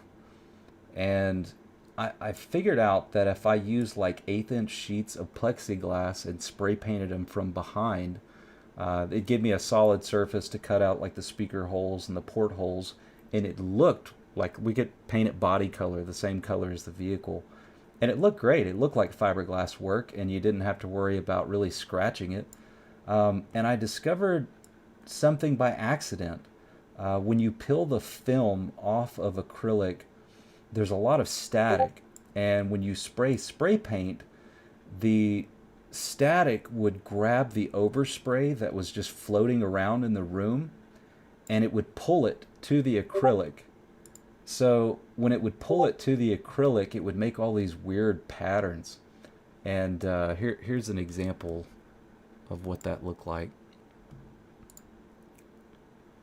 So this is just a piece of plexiglass that I drew some shapes on it, used a razor blade to cut out the film, and then when I peeled the film away, I would just spray the lightest color first. So in this case, it was silver. I'd spray silver, and it would grab it in all these weird crazy looking patterns. And that's one example of it. Let me see if I can find some more stuff here. Here's one that I never finished. So this is all on Prismacolor. And I never did finish this one, but I really like drawing like the human figure. This was kind of like a Terminator kind of look. But yeah, this was, I don't know, just something weird that came out of my brain. I really like drawing things like photorealistic. That's probably what I was best at. But yeah, I have a tendency to not finish things, unfortunately. So never did finish that one. Here's another weird one. You know, art teachers they're weird, man. They always give you some crazy assignment. This one was an assignment to take magazine pictures, cut them up into a collage, and then draw the collage. And in this particular instance, it happened to be a knight in shining armor, and then I just cut up a bunch of different faces. But yeah, this is all Prismacolor, and creating chrome with Prismacolor, it's a real pain in the ass, but that one turned out pretty good. All right, I'm not paying attention to chat. Hold on, let me catch up with you guys. Rocky says, regarding AMD cards, the numbers on hashrate.no are never as close to being as efficient as you can get them. If you know how to overclock AMD cards, the 6700 is a beast. Altrek says 5K subs is just the start for you. Thanks, brother. I appreciate it. You know what? We were at I was really close to 6,000 subs, and then all the BS happened, and I probably lost about 200 to 300 subs during that whole 90 days, unfortunately. Way too fast for you says, I think the 3060 Ti and 3070 within the $200 to $300 range is the move for overall versatility for mining. I would agree. That's my personal preference. But again, it all comes down to price. For example, Vegas picked up a 4070 open box from Best Buy for $430, and that freaking kills everything on here at $430. So let's go to a 4070, change this to 430. Yeah, look at this, scores 66. That's freaking fantastic. But you know, a 3060 Ti at $250 scores 65. So yeah, again, it all depends on what you're paying for the GPU, really, and also what you're paying for power. That's something to consider. You know, if you're paying 20 freaking cents per kilowatt hour, then 40 series may be a lot more lucrative than going 30 series. Cherma says, hey, Mind Something, can you just quick check value of buying between 3070 for 350 and 4070 at 550? Just check some offers on Marketplace. Sure. Okay, so 350 for a 3070 and 550 for the 4070. So 550 and 350. All right, 4070s coming in at a score of 62.26. 3070s coming at a score of 60.32. So in this case, the 4070 is the clear winner. Vegas says 3060 Ti, just make sure not Hynix memory. That sucks. Yeah, Hynix memory. I wish they would just quit putting it on GPUs. Pelch Miner says that's freaking awesome. Thank you. Todd says very cool. Appreciate it. Open box that cheap. Nice. Hell yeah, it was. Yes, sir. Open box gigabyte, single 8-pan running, cool and nice. That's another good thing about the 4070. Still rocking a single 8-pan. Can't ask for better, man. Toon Guy, I was an art major in college. The main thing learned was how to give a bullshit explanation or critique day on the why the work you wanted to do fits the assignment. Man, so last night I took my wife on a date night and we went to something called First Friday Art Trail.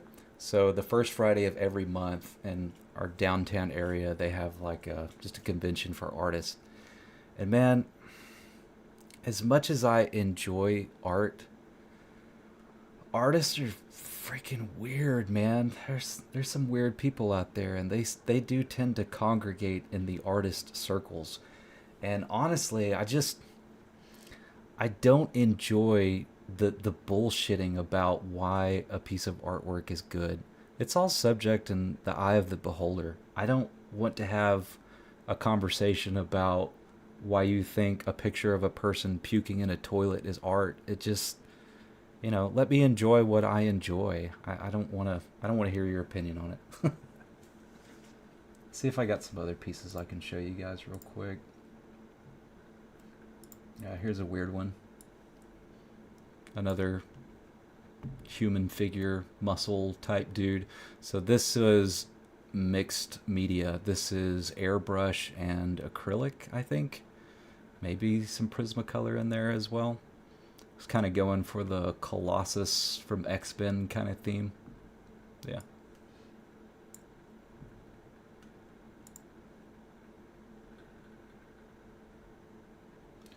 Man, I don't know how long I've been streaming, but it feels like we've been going a while.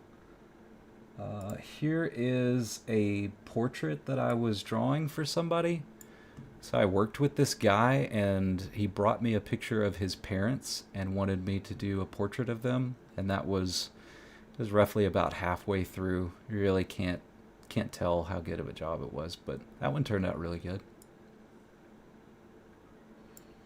All right, Alltrack says, Mindsenton, are you still using Vast? And if so, are you monitoring the jobs with HDOC? No, I'm not. I haven't used Vast since I decided to rebuild this 4090 desktop PC. So that was on Vast for a considerable amount of time.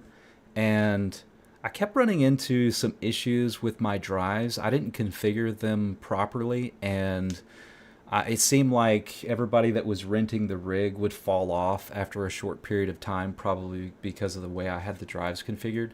So my daily driver that I had been using, and the thing that I used to create content for you guys, was actually a hand-me-down PC from a good friend of mine. And it was just time for me to give that thing back. So I decided to rebuild this 4090 rig and use it as my own personal computer.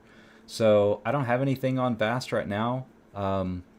After watching, like right after I started making videos about Vast, in fact, now that I can show you guys the channel stuff again, I believe I might have been the first person to bring up Vast AI. I think the credit is going to the Mining King for talking about it, because he's dived way more into it. But I might have been one of the first people to ever talk about this. Let's see. I think it was something titled 3090 making like $9 a day or something.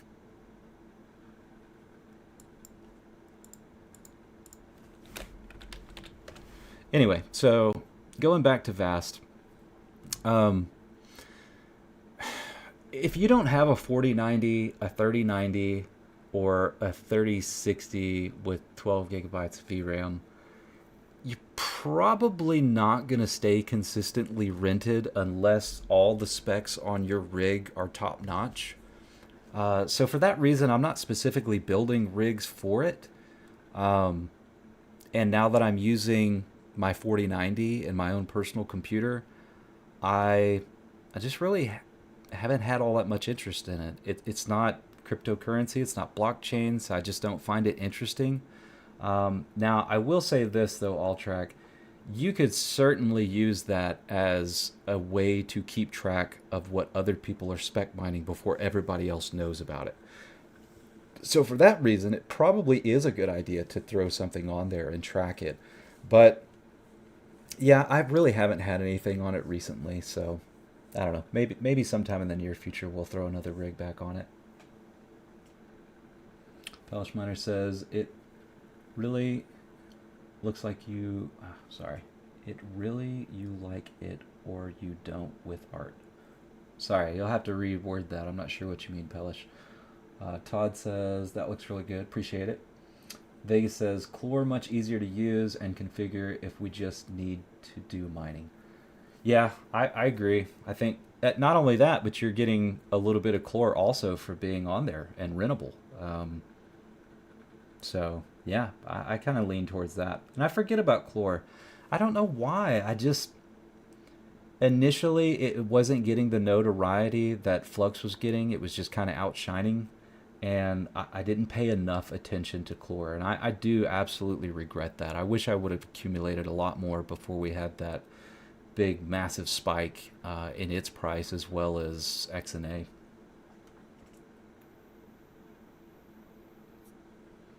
Alltrack says, I created a vast rig back in February 2023. Had it hacked a couple days later. They changed my root password.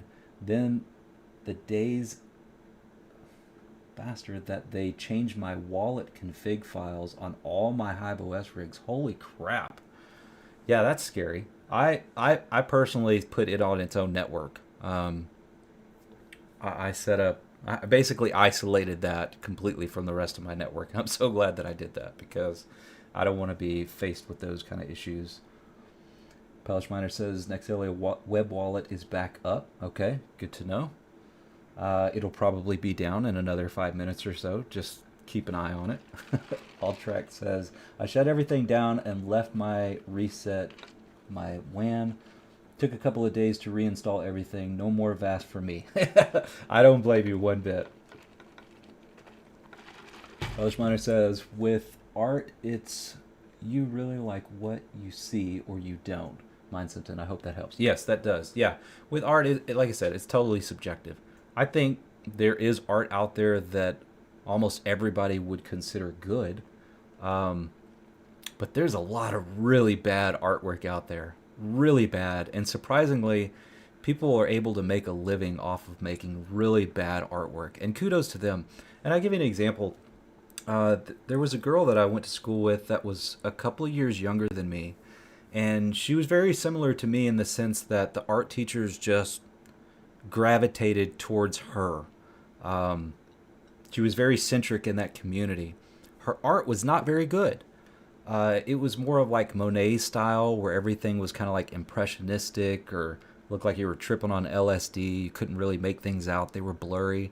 And I really preferred more precision, photorealistic, Salvador Dali type of surrealism.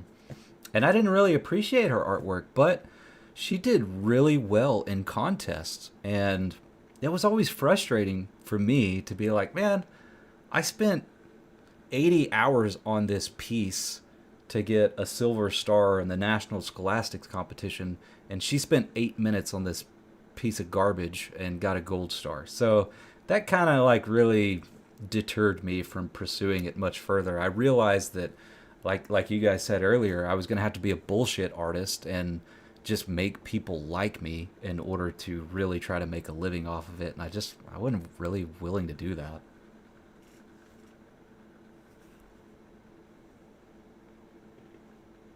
Alltrack says he was not using PF Sense. He is now. Good.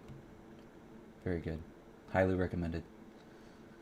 Chlor shoot up when Able spec mine was going. A rig of 8 3070s was going for like $30 a day. That's pretty good. You know what? My whole farm right now is probably only producing about $30 a day in revenue. Whereas, like, if I had this same size farm in ETH days, I'd probably be making over $250 a day. Sox fan, happy to see you back. Missed your videos and insight. Appreciate it, man. Thanks you for being here. Toon Guy says, I think art can be objectively good too, though even if it doesn't personally speak to you. Yeah, I agree. What kind of artwork do you guys appreciate? What are you into if you're going to look at artwork? And I'm not talking about something you're actually going to hang on your wall, because I think very few of us would buy a piece of artwork to hang on our wall unless it's probably crypto mining related. But you know, what do you appreciate? Like, if you were to go to an art gallery, what type of style would you gravitate towards? The Dolly Museum in St. Petersburg is kind of trippy. Have you guys ever heard of what is it, Wolf something? Let's Google it. Wolf, I think it's Wolf Meow. Actually, there's one in Colorado. This one was super trippy. Okay. My network okay? Let's see if we can find some pictures here. I mean, it's just, I don't know, man. It's like watching a trippy movie, just walking through this place. So much weird, unique artwork to experience, and it's something that you can, it's different from a museum. It's like the whole building is a piece of art. And I found that pretty enjoyable. Although there's one in San Antonio that was not nearly as good as the one in Colorado. Yeah, they've got some weird stuff there. Let's see if I can pronounce this. 100 Air. Mindsumpton, thanks for the Hive Mapper discount. Ordered a dash cam near the last minute. Man, you know what? That's something that we should look up too. Let's see. I am curious if they are telling people in advance how long it takes before you get it. Yep. Estimated delivery for new orders placed today, August of 2024. Holy crap. It's turning into helium all over again. And Mike Red Fox was talking about this earlier. You know, anybody who's considering buying one right now, you have to weigh that, in your purchase. Like, is it going to be too late by the time I receive it? Me personally, I don't think we're looking at as drastic of a situation as we faced with helium, because the manufacturers were part of the problem then. They weren't getting orders out. They were most likely utilizing them for themselves or sending them to people who were willing to pay premiums for them, or just totally screwed up manufacturing and just weren't getting them out. And then by the time they did get out, there's just so many out in the wild that the price of the coin couldn't continue to drastically go up to support everybody making what everybody was making prior to it. But I think HiveMapper has probably learned from that experience. You look at the team that's behind this. Some of them did come from helium. Some of them have been in other industries for quite a while. I'm hopeful that they've kind of forecasted what to expect and they're going to do a better job than helium did. But it's definitely something that you should consider before making that purchase. That's for sure. Vegas says, mining for people officially shut down NXL poll. God dang it. All right. Well, I'm glad you let me know, because I know what I'll be doing after this stream is over. Speaking of which, guys, yeah, we've been going like 2 hours now. So I should probably call it a day. I'll give you guys like 1 or 2 more minutes to at me in chat if you've got any questions. I'm gonna take a bathroom break. I'll be right back.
All right, I'm back.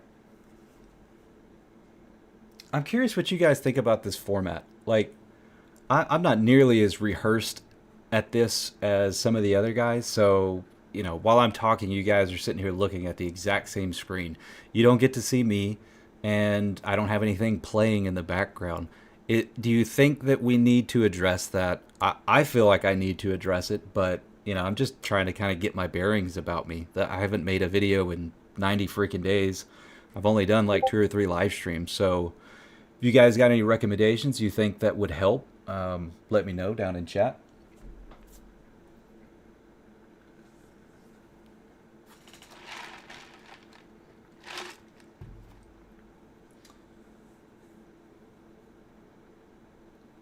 Pellish Miner says JJ Pool looks okay for NXL. Okay, I'll check that out. Vegas says let's do live call-in next time. Vegas, yeah, I would like to do that as well. I'm not really sure what format I want to use. So we could use Discord, but that would require anybody that wants to join being part of our Discord, which I kind of prefer, honestly. We could use StreamYard, and anybody could call in on that, but I personally am not very familiar with it, so I need to play around with it before I want to go live with that. But we'll definitely have some options for that. Zeitgeist says live call-in would be cool. I'd definitely call in. Okay. Pellish Miner says, no, it's fine. Makes it easy. Sometimes my cam on me is off, and sometimes it's not. He says, fudge, they forego all the payment on mining for people announcement. What? Alright, let's jump into Discord here. Okay.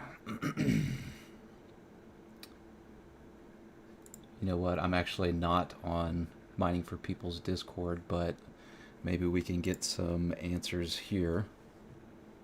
In fact, Vegas, if you're around a computer, if you want to send me the link, I'll share that with everybody.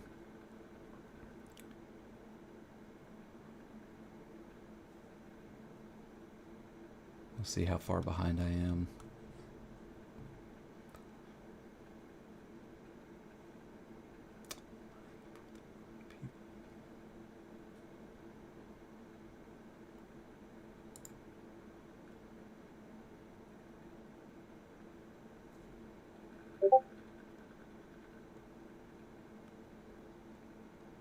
I'm looking for anybody from Mining for People. Looks like they haven't said anything in Nexelia chat for a while.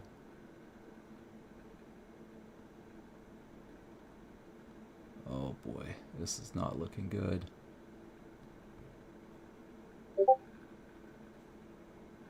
Alright, I'm going to take this off screen.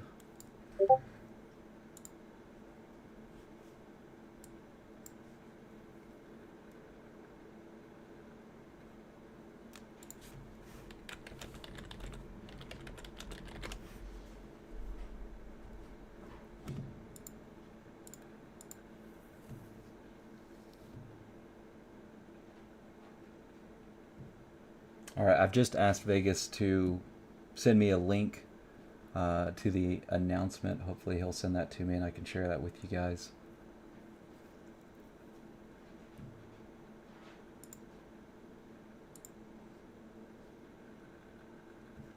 Alright, here we go. Following the latest events concerning Mining for People pools, we are very sorry to learn that some of you have not received your NXL in full. We invite you, as far as possible, to try to distribute yourselves among the different existing pools so as not to centralize the hash rate on a single pool. Thank you for understanding. Here they're saying the web wallet was unstable. Take this back over here.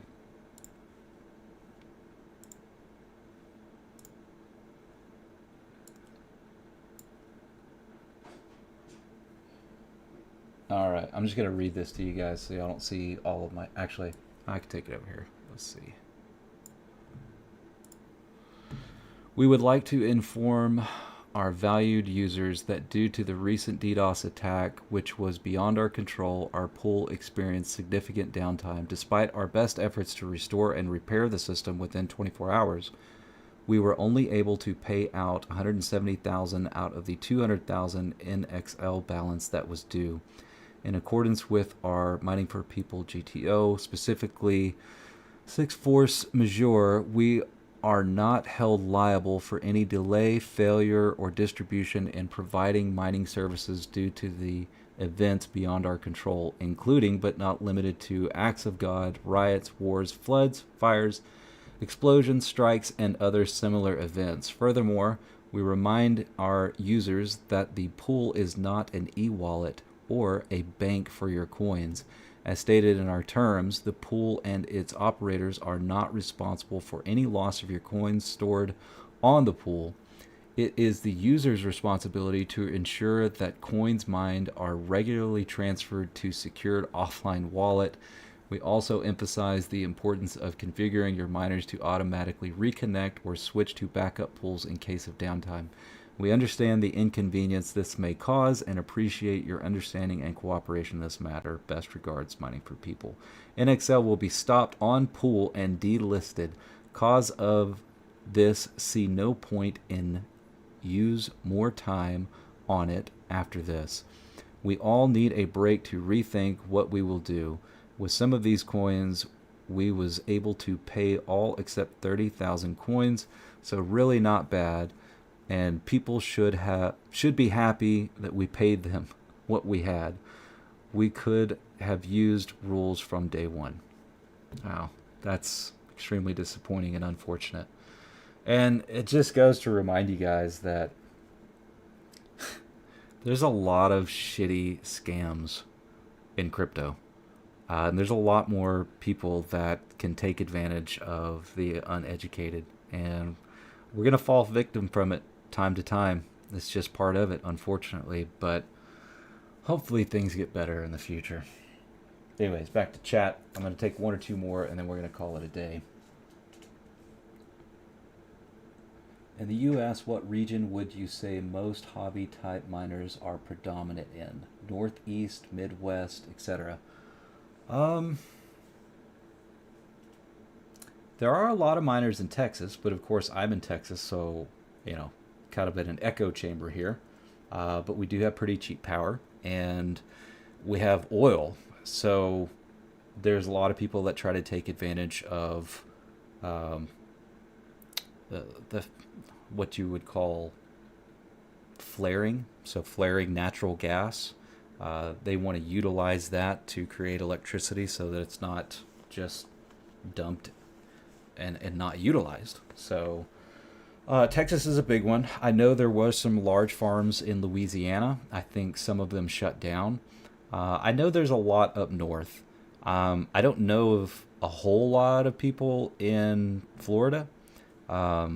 I think California, there are a few. But as far as like the Midwest, I know a couple in Colorado. They really seem to be spread out from everybody that I talk to. It's not like it's really centralized in any particular location, which is good.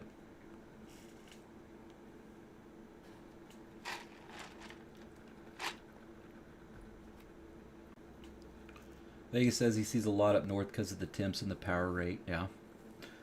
100 Air, I could see the north having an advantage. I'm in the southeast and the heat is oppressive. Yeah, for sure. Heat is okay. Humidity will kill you. Vegas is in the desert, so he's okay. Pellish Miner says, do you have any experience with Vitrutu mining server cases? My fans kick up at random even though the knob has dialed in. Pellish, I make my own server cases. I don't, it's just, if I'm going to spend several $100s on a case, for one, it's going to look cool because that's just how I roll. I'm pretty sure you've probably seen some of the vertical GPU mining rigs that I built. It costs me less to create something like that typically than it does to buy an octo miner and have it shipped, even if I did have a great deal on it. So for that reason, you're not going to see a lot of my rigs in anything other than something that I've built or an open airframe. And I don't have any experience with that particular server case.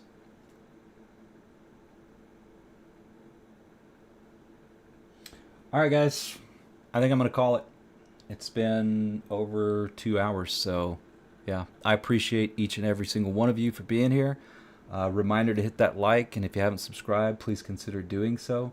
I'm gonna put out some content probably about the 4070 Ti and what I experienced, or 4070 Ti Super and what I experienced with it. I did return that card, by the way. I packed it up and shipped it out yesterday, and I'm not sad about that. I paid with tax, it was like $880. So I'm not sad to see that card go at all. I'll most likely pick up like a 4070 Ti used for $600. Oh, Red Panda Mining shows up. It's about time, bro. We've been going like 2 hours. Where you been? Were you eating McDonald's? Don't lie to me. Vegas, thank you for being here. Zeo6, can you show a pic of one of your cases? Yeah, absolutely. Bear with me just a second.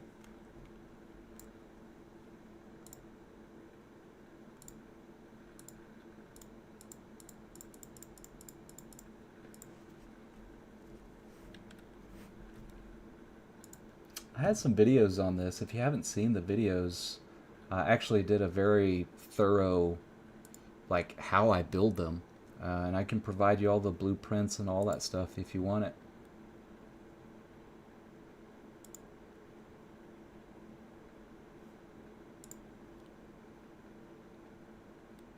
Wow. How do I not have an album? Oh, yeah, I do. Okay.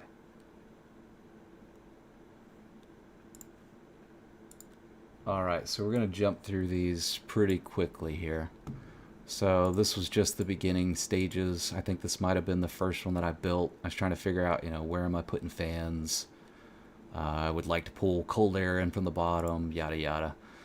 So this is acrylic that I'm cutting the circles in here. Got to cut through the acrylic and the wood. We'll just run through these pictures real quick. This, by the way, is my little project car, Scion FRS, that I'm dropping an LS into.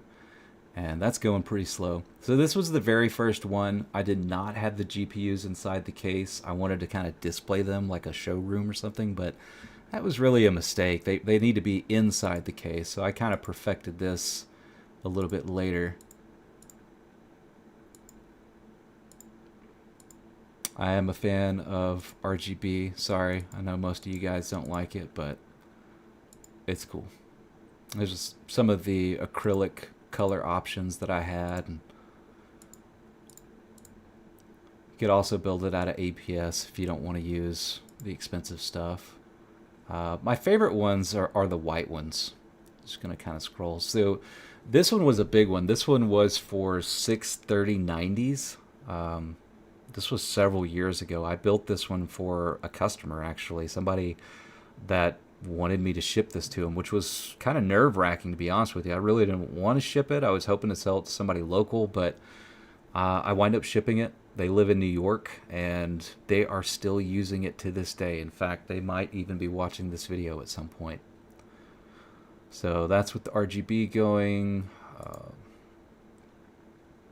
Even put my own little logos here. I was going to have some really cool model numbers.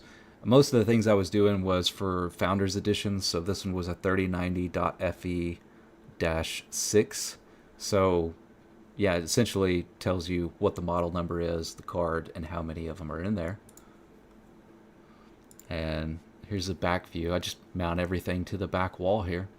One thing that would have been helpful would have been to have longer USB cables. It really kind of hindered me from being able to open up the door all the way while the mining rig is going. And this one is one that I built for myself. This one's the rig that's called Alderon. It's got 63070 Ti's. Dig the purple, obviously. Red Panda Mining says he'll buy one. Right on, man. I think customs might be tricky, but we could probably figure that out. Sorry, some of these photos are kind of blurry. I had a couple of people contact me right before the merge that were really interested, but after the merge happened, man, it died completely. I wasn't going to be selling any of these anytime in the near future after the merge.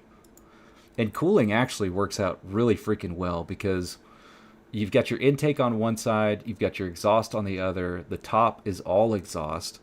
So we're always sucking cool air in from the side that's not blowing the hot air out. In fact, I could probably create some type of like dryer vent hose or PVC or something to hook up to each of these and exhaust the heat directly out of the building. It doesn't even have to stay within the same room.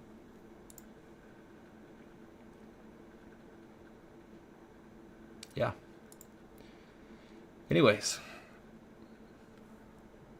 Panda, I appreciate it, man. Yeah, send me a message, man, if you really are interested. I enjoyed making these. It wasn't really worth my time in labor, but for you, I would absolutely do it, man. I'd love to have you see, or I would love to see you have one of these. In fact, maybe I'll even send you this one. I'm kind of getting to a point where I'm about to start rearranging things in my shop. I'm going to redo all my electrical panel, and I'm going to move where the rigs are at now to where I have some nice exhaust fans, and it's closer to my electrical box and where all my solar stuff is at. So yeah, I might actually be interested in letting that one go because I might be doing something new. So yeah, let me know. All right, guys, I'm going to call it a day. I appreciate each and every one of you being here. Again, hit that like, hit that subscribe if you haven't, and I will see you guys on the next one. I'm out.